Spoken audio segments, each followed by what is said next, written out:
So, good evening to all of you, and we are going to speak today about fasting.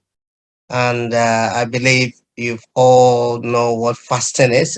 You've heard about fasting. If you're baptized, you've definitely heard about fasting. And fasting is what we're going to talk about. We last week we spoke about prayer, and we spoke about prayer, fasting, and almsgiving. And I was saying that the three had to be done together. You can't just take one out of it and then leave the others. So the church calls us to do the three if we can. So many of us, we've heard about fasting. People fast for different reasons, and different religions also do fasting. It's not only Christians who fast. So fasting is not something that is only, Christians who do. Muslims fast, other people, other religion, they all do fasting. So what is fasting for us? The Christians, when we say we are fasting, what do we mean by fasting? And what is the church calling us to do in this season of Lent that we say we should fast? I will start now to talk about, what I'm going to speak about is I'm going to talk about few things in the Old Testament. In the Old Testament, what fasting was all about, for them.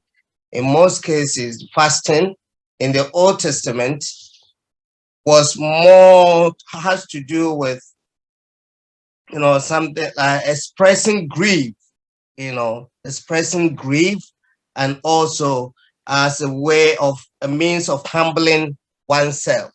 So in the Old Testament, when you read a lot of all the quotations that I'm going to speak about. So for instance, when David,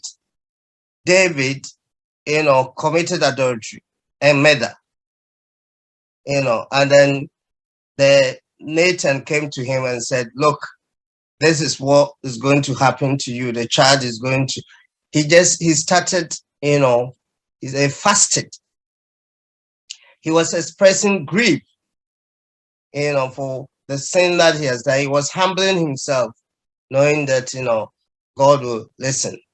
When Jonah went to Nineveh, when Jonah went to Nineveh to proclaim what you call the gospel, the good news to them, the people of Nineveh, we hear that the king called all of them, and then he called for a fast. Even animals have to fast.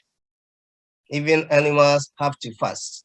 So what were they doing? They said they covered themselves with sackcloth, and then some of them sat in ashes, during that fast. They humbled themselves. They came down from their high horses to humble themselves, to know that God has the power, the authority, to do so. So I have few quotations that I'm going to just go through. But that's in the Old Testament. Where's my quotations I have? Yeah. So when some of the quotations that we can first look up for is, when we go to Daniel chapter 3, Daniel chapter 10, verse 3. Daniel chapter 10, verse 3. Daniel 10, verse 3 said, I ate no choice food, no meat or wine touched my lips, and I used no lotion on all until the 3 weeks were over. So Daniel was fasting for 3 weeks. And in this fast, he didn't fast for everything. He was not fasting from total fasting. It was he chose certain kind of food and things that he was fasting from. And for 3 weeks, he didn't use those things. He fasted from even using lotion on his body. So those are the that is when they called them, they went to Babylon, and then they gave them a lot of choice food to eat. And Daniel says, "Oh, I'm not going to eat all those things." So he wanted to be fed with only vegetables and other things. So he fasted for that 3 weeks. Okay, so that's it. And then we can go to Esther chapter 4. Esther 4, 16. Now, when the people of Israel were going to be killed by Mordecai, and then by name, I've forgotten the guy's name. You know what I mean. Then Esther was called upon. Esther was called upon to go and speak to the king. And at that time, you cannot go to the king if the king has not called you to come. The consequence of that is death. And so Esther called on the people, the Israelites, to fast. And then she was also going to fast. So she fasted and prayed. And then she went to the king, and the king listened to Esther. So that one was total fasting. She fasted from food and water, drinks. So she fasted from food and drink. That was a complete fast for 3 good days. And she just gave that fasting. We can go to Joel chapter 2, verse 12. So there are a lot of quotations that we can talk about, but those are the ones that we look at in the Old Testament. But when it comes to the New Testament, in the New Testament, it's not just show of grief. When we're talking in the New Testament fasting, it's not only about showing of grief. It is not only about maybe showing remorse or trying to humble yourself. The New Testament fasting calls us, to do to grow closer to God through mediation and focusing on Him, meditating on Him, and then focusing on Him. So when we are fasting in the New Testament calling, it is not about like only, we do the humbling, we do the grieving, but the purpose of our fasting is not just to grieve, but it to be drawn closer to God, that our focus will be on God through mediating and then focusing on Him. So Jesus set that example when Jesus was fasting for 40 days and 40 nights. He was, focusing on the Father. His purpose it wasn't about grieving. It wasn't about, but his focus was on the Father, having a communion with the Father. Okay, so that is the bit of the difference between the Old Testament fasting and the New Testament fasting. In fasting, we humble ourselves. In fasting, we show remorse and all those things. But the purpose of the New Testament fasting has to be what?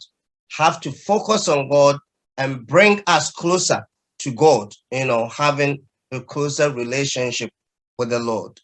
So I'm going to speak about is also when we speak of fasting, what does the church say? So the church definition, we can also turn to the church fathers and then find out what they mean by fasting. So I have my favorite ones, St. Augustine as usual. Turn to St. Augustine. So let's hear how St. Augustine defined fasting for us. So St. Augustine said fasting cleanses the soul. Okay, so when we fast, it cleanses the soul, raises the mind, and subjects one's flesh to the spirit. because I repeat that one. Fasting cleanses the soul, raises the mind, and subjects one's flesh to the spirit. It also renders the heart contrite and humble.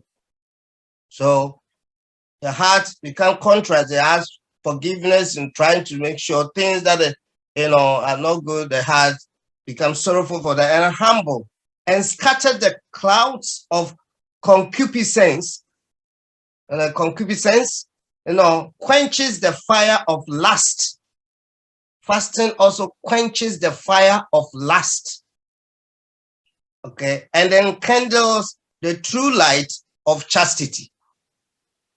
So St. Augustine gave broad, definition of what fasting. So it cleanses the soul. When we fast, we're fasting so that we get rid of the things, that things that we become attached to. We attach to material things, some things that are holding us so dear. It doesn't give us, the chance to draw close to God. So when we fast, it cleanses the soul. It frees the soul. The soul is not attached to material things, and then it raises the mind. So when we're fasting, the mind has to be raising to God. So if I'm fasting and then all my mind is on is the food that I'm staying from, I should check it. Okay. So if I'm fasting and all that I'm thinking of is the hunger, the hunger that I'm thinking of, when is it going to be time for me to break this fast and eat? I need to check. The mind has to be raised to God, and then it has to subject the flesh, to the spirit. So it's not going to, we are now denying the desires of the flesh and seeking the desires of the spirit. So the flesh is subjected to the spirit. Okay, and then he said it renders a contrite heart. So in fasting, I need to also search. I need to search my heart and see, what are the things in me that prevents me from, going, and then feel sorry for that. Like what the people of Nineveh did. When they heard the good news, they repented. So I cannot fast and still remain in the things that I'm doing wrong. And so I'm going to fast 40 days and all the things which I'm going to talk about later on, I just keep on holding on to them, thinking that by just fasting for 40 days, abstaining from all those things, that it's not going to do anything. Friends, that is not, Jesus speak about it. God spoke about to Israelites in Ezekiel. It's not, this is not the kind of fast that I want. When you're fasting, you're cheating others. When you're fasting, you're bringing people down. Or when you're fasting, you're doing evil things. This is not the kind of fast I want. So when we are fasting, the fast has to come, the heart must be contrite, must be able to turn away from the things, sins in our lives. So those, and then it scatters the crowd of concupiscence, St. Augustine's and big words, and then quenches the fire of lust.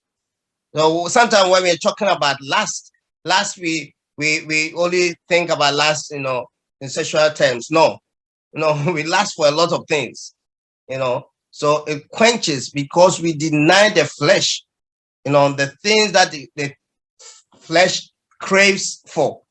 We deny it, it quenches it. We say that, hey, we are not going to, give in to your demands.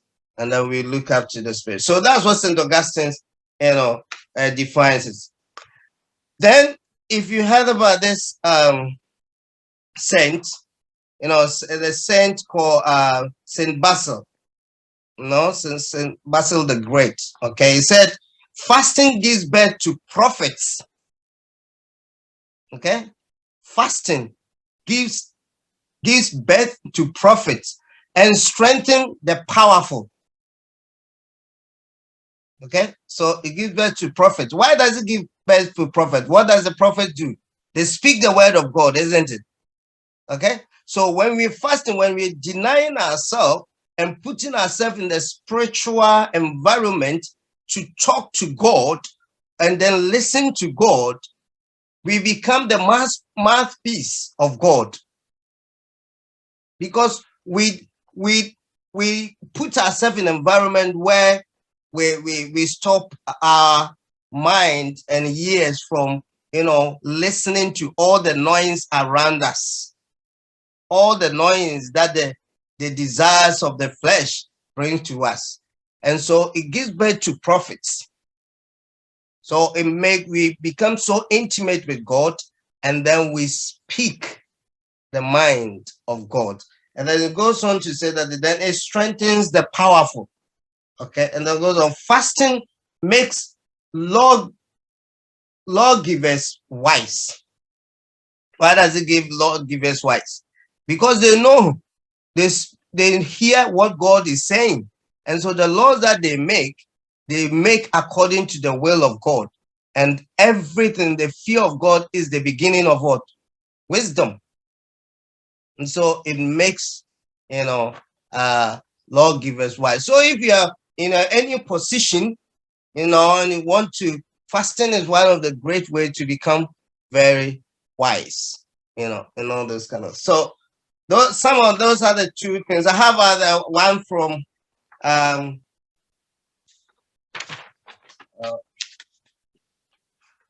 Saint.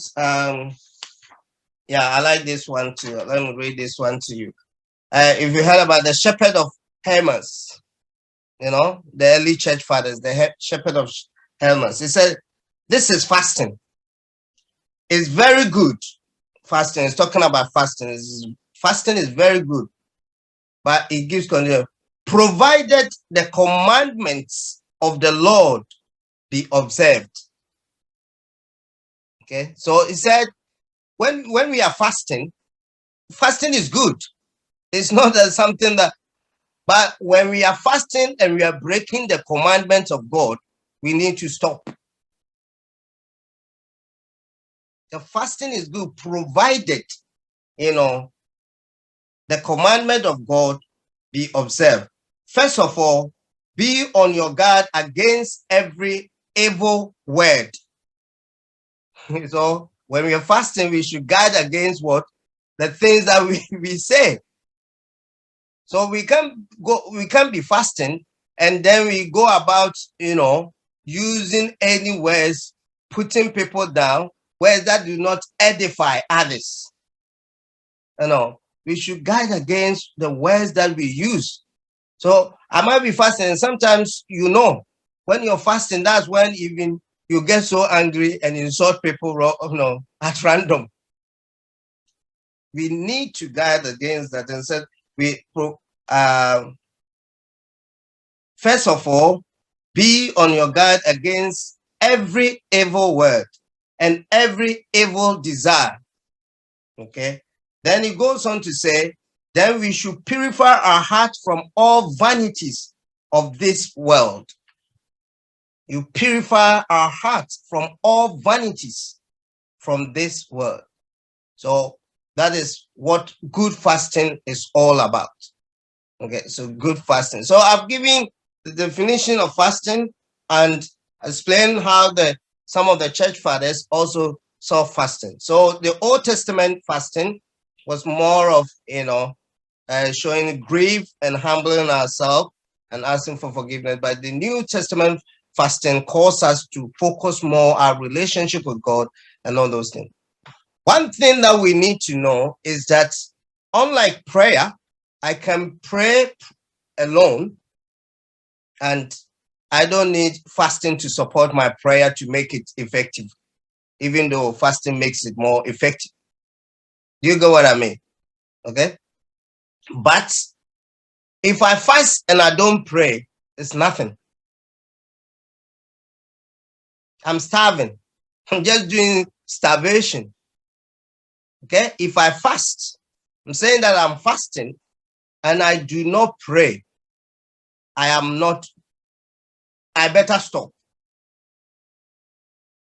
Because prayer, fasting, and prayer. So when you read the New Testament, you realize that every time fasting is mentioned, prayer goes with it.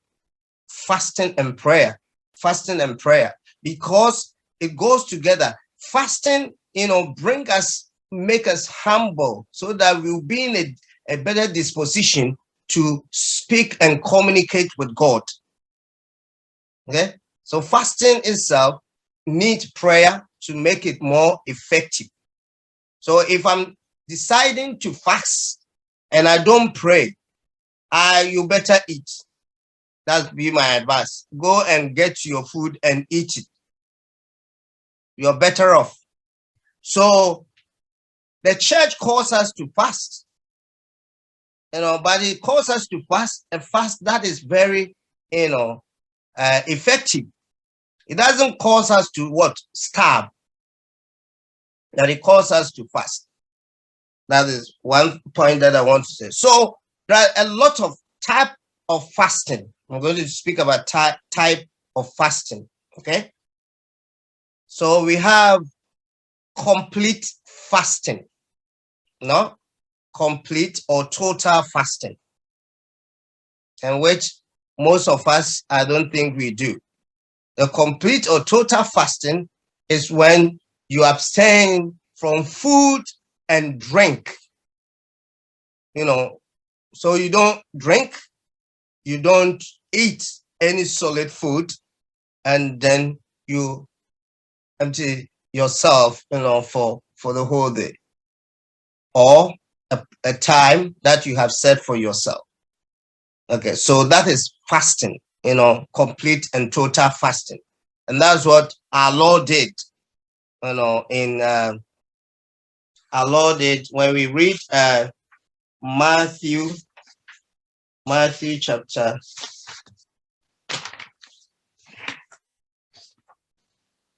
Trying to find my scripture. So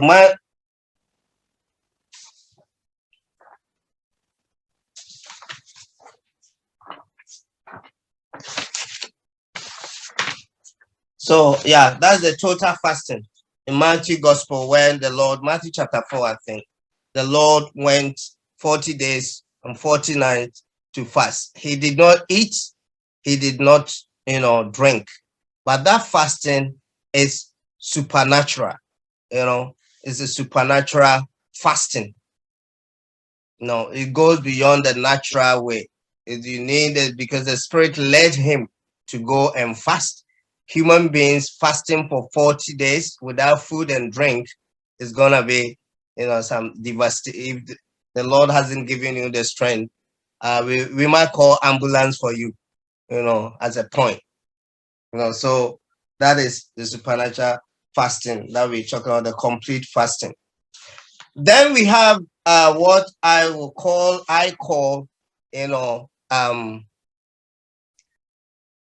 partial fasting. Okay, partial fasting.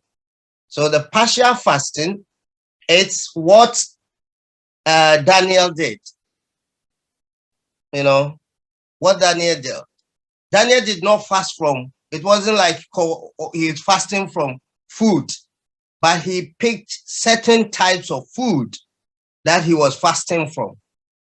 Okay, so he picked, I'm not eating meat, I'm not eating this, I'm not eating that, I'm not eating this, I'm not cooking. So that is partial. He was not completely, he had certain things that he was eating during the day, vegetables and everything, but he picked certain things, we call partial fasting.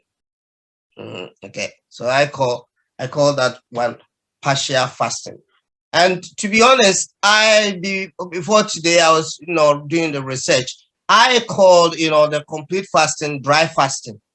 Okay, that's what I term as dry fasting. But when I was just reading about fasting, I read when they talk about dry fasting, the dry fasting is the fasting that you don't eat food, but you drink water.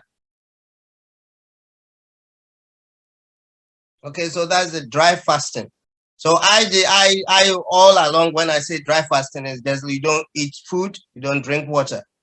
But when I was reading about it, to come and talk, that's what I found. So that's another type of fasting,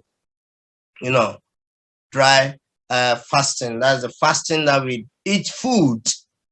We don't eat food at all. We don't eat food, no food at all, for a long period of time, but we drink water, just water, not juice and not coffee and all those things, but just water, for that. Okay. So if I want to fast, so we got this dry fasting. How do I go about, fasting? How? What should I go about it? So all of us have to know, we need to, God loves a cheerful giver. Okay. So if you're going to fast, you need to set yourself what you definitely want to do. So we have 1 day fasting. Okay. There's a fasting that just a day. You is set for a day. And then you just do 1 day, and this is the day that I'm going to do. And that could be a regular fasting. So every week you choose a day in the fast, a day in the week, and then you fast. Okay, so that's a regular fasting. But in that day that you choose to fast, you can decide to do dry fasting, can decide to do complete fasting, or you can decide to do what? Partial fasting. You need to set those things for yourself according to your. And then we have 3-day fasting. Okay, so 3-day fasting.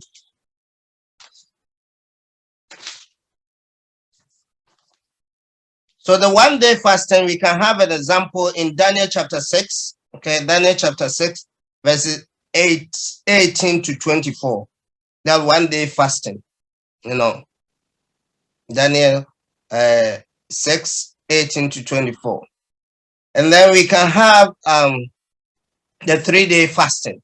Okay, the three-day fasting, that you completely, like Esther did.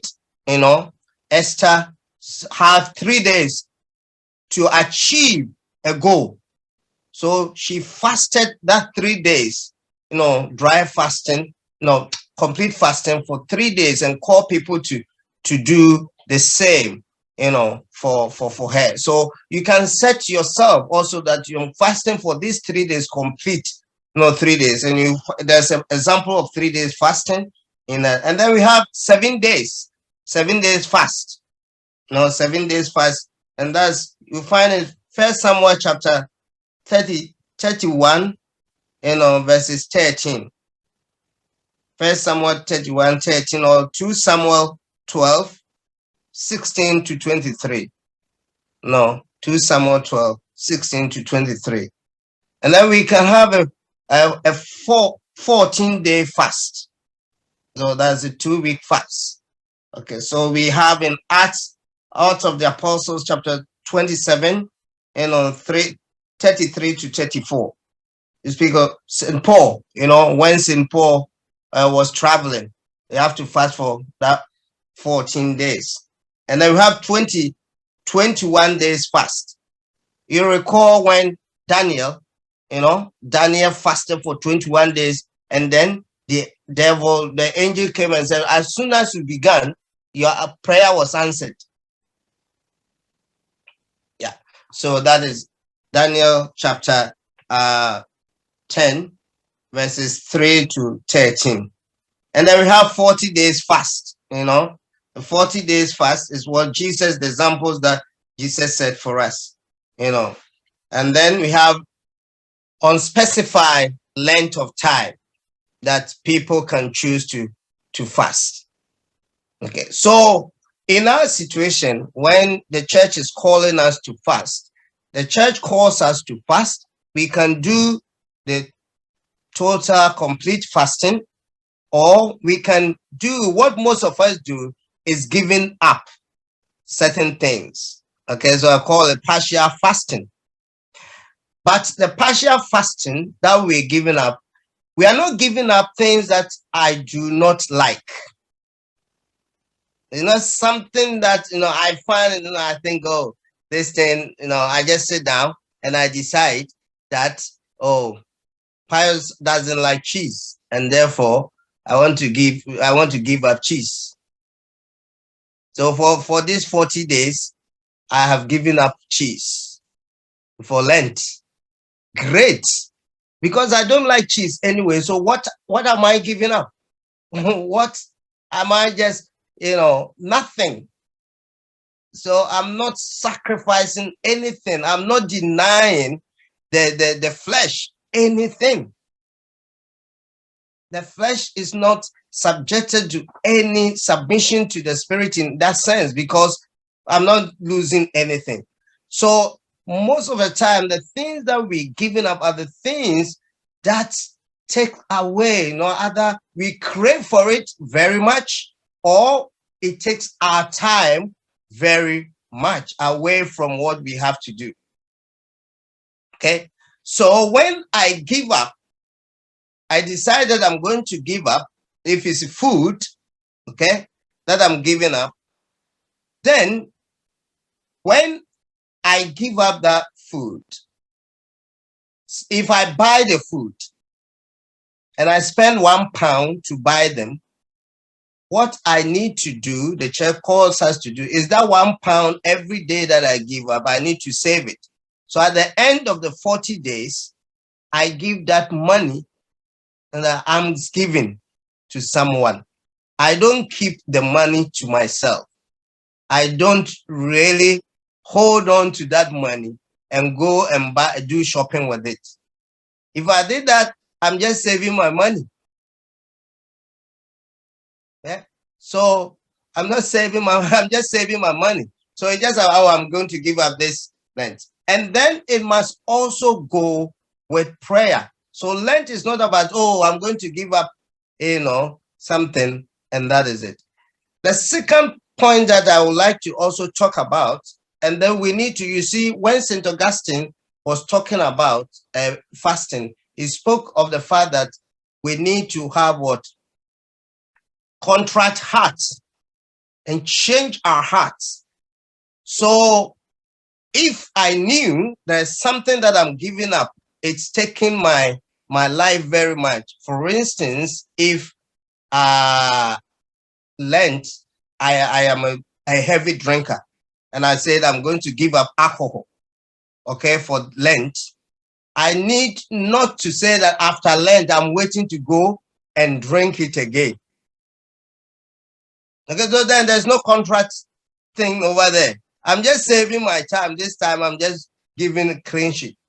I need to repent from that. If the thing that I'm giving up is not good, if it's not good, it's a bad behavior or good act, a bad habit that I'm giving up. I don't wait and then at the end of 40 days, end of Lent, say, hey, I'm now going to try again. Do you get what I mean? We fast to change and get communion with God. So we don't give up things that are not good for us. We know they are not good for us and go back to it. Because if we did that, we haven't really done any fasting, because we have not denied the flesh. We're saving ourselves some time, postponing our desire for those things. That's not, we fast, and St. Augustine, a contract. We must have a change of attitude. Remember the people of Nineveh. When they heard the good news and they realized that what they were doing wasn't good, they turned. They didn't go and say that, oh, we fasted and God has saved us, and therefore we are going to do the bad things again. They turned away from it, repented. And that's what we need to do. So the fast that we are fasting, if indeed we are fasting from something that we know is not good for us, and we want to turn away from it, we shouldn't make a mind and say that I'm giving up it, and then after 40 days, I will go for it.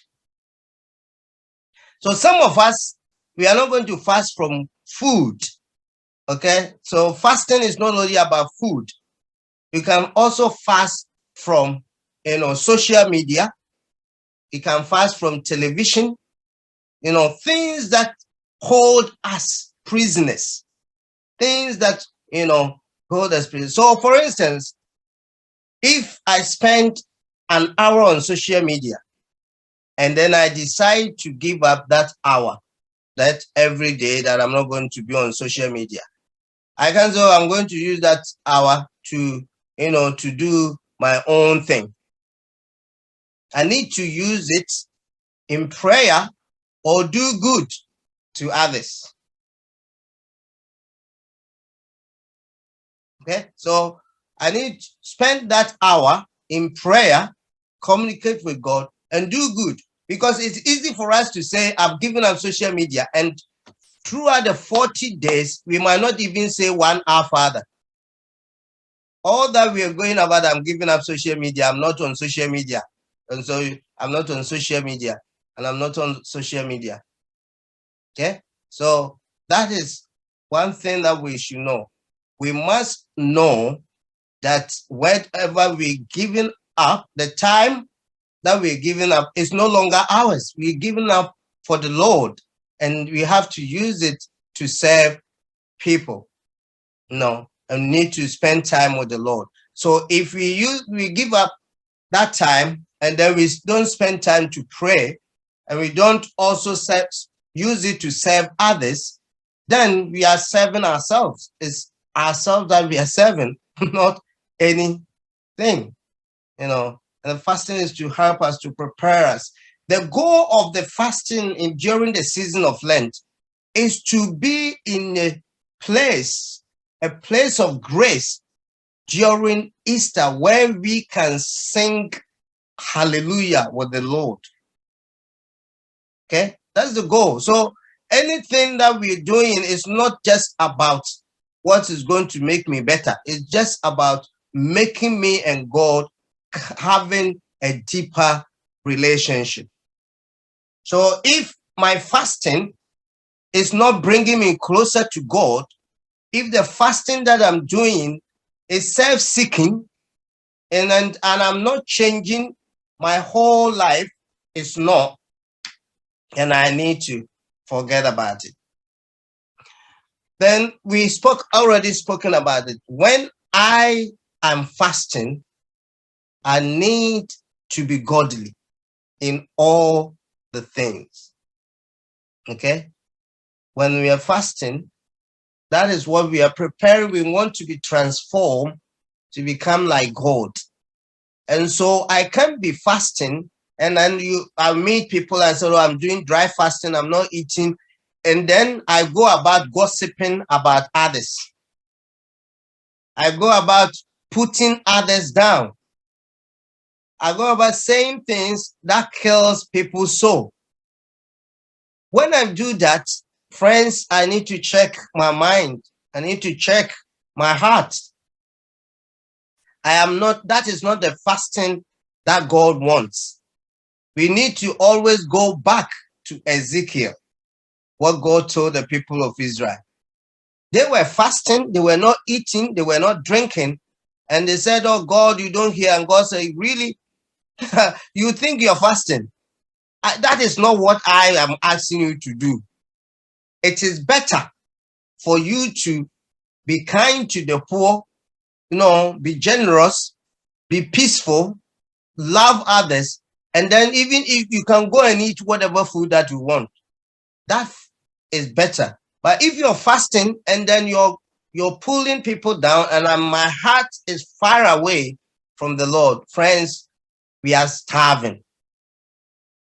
We are not fasting. So that is one thing that we know. We need to check our hearts when we are fasting. The things that we do, our action, our interaction with our friends or family members or people we meet on the street, how do we treat these people? Are we acting like God to them? Do they see God in us? Or I'm just, just want everybody to know I am fasting. And then, like I always tell people, one thing that we should know, and that's what Jesus said. When we fast, it is not about trying to blow our trumpets and let everybody know that we are fasting. So people tend to go, oh, what have you given up? I always don't tell people because it's not about you. Why should I tell what I've given up? And why should I go about telling people? Is that when you fast, do not, put on gloomy faces, like the hypocrites do. It is a secret thing between you and the Father. So we don't have to go about trumpeting it and telling everybody that we meet, and I'm fasting. We are seeking pity from people. We can ask people to pray with us. That is encouraging. But it's not about everybody that we meet. Oh, today this Lent, I've given up chocolate. This Lent, I've given up drink. This Lent. So what has it got to do with me? Nothing. You can give up everything. So we need is between us and God. It is not something that we need to go about, trumpeting for everyone to say.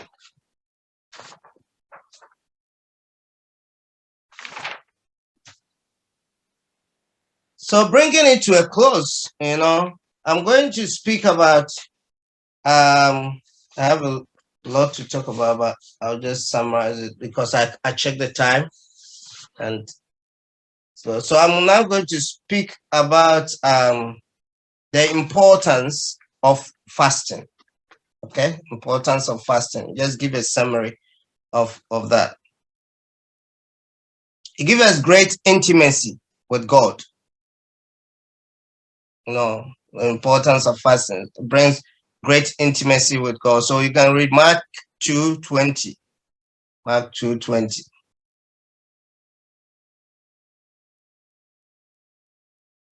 And when we fast, it opens our hearts. Our hearts are open to spiritual revival. That's number 2. When we fast, it's open our hearts and spirit to spiritual revival. Acts chapter 1, verses 18.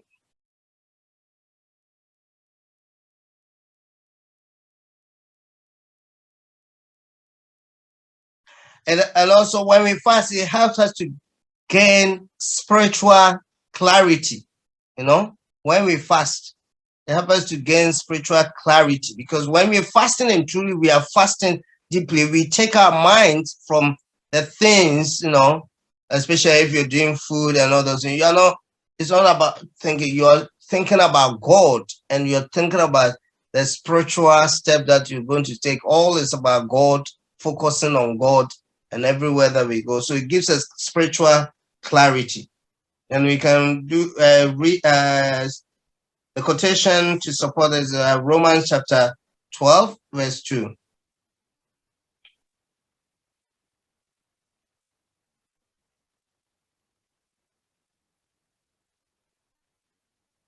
Because Romans chapter 12, verse 2 was, it was be conformed, be transformed. Your mind is transformed, and then you don't focus on the things of the world. And then that brings you spiritual clarity. When your mind is not focusing on the world, our mind is focusing on God. And when our mind is focusing on God, we are able to understand God in a better way. Gives us spiritual clarity. And the last one that I will say,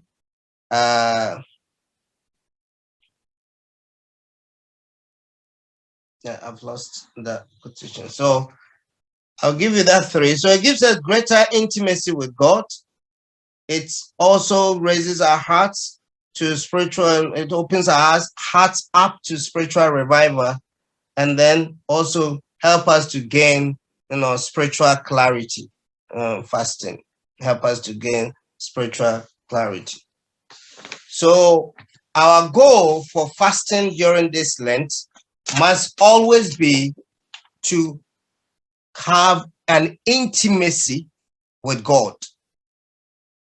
At the end of the 40 days, we need to grow in our relationship with the Lord.